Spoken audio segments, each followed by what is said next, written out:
Look, I've always said I will work with anybody to implement and improve this law effectively. You got good ideas? Bring them to me. Well, one Republican lawmaker wants to take President Obama up on that. Representative Tim Griffin writing a letter to the president dated today. Representative Griffin joins us. Nice to see you, sir. Thank you for having me again. So you're taking the president up on the offer? Yeah, I mean, we're wondering why the president wants to keep doing things the old way. And what I mean by that is when there's a problem, Washington, and this president in particular, they want to have a top-down, Washington knows best solution. They pick an agency here in Washington and they say, that's the answer to this problem. And we've got a lot of alternatives, a whole host of them. Some have been around for a few years, and there are a lot of new ones. Some were around when Obamacare was debated. I think the whole idea, though, is can you get the meeting with him? I mean, he has said that he'll meet with you if you got some ideas. So what are the odds? You wrote him the letter. I mean, it just got the days in the air right now, Air Force One coming back from South America. But do you expect him to say, come on over? Well, we got 34 members signed on to here, including Steve Scalise, the chairman of the RSC, the Republican Study Committee.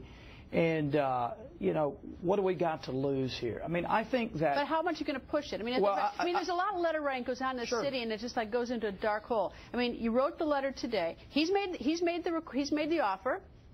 It's almost like a contract. You've accepted it. And so now you'd expect it to happen. So we're going to continue to push it, and here's why. I think it is there's a role for us to play in terms of oversight of Obamacare. I think the American people, though, at some point are going to say, we're not happy with Obamacare, but it's not enough to simply be against Obamacare. That's important to lay that out. But we want to hear your solutions. And what I am saying, what a lot of us in the House are saying is, hey, we've got a number of solutions. A lot of people don't know this, but there are over 200 bills introduced in the House by Republicans that deal with health care reform. So we're going to continue to push this, and I'm going to give him the holidays off, and we'll meet with him in January if that's what he wants to do. All right. Well, here's the thing. Let me give you at least what I think is a tip, is that he's not going to want to hear that you're going to repeal Obamacare. It's not going to get you in the door at all. What he says is he wants some good ideas. So what you need to do is say, I have 4 good ideas or 3 good ideas. I'd like to come over and meet with you.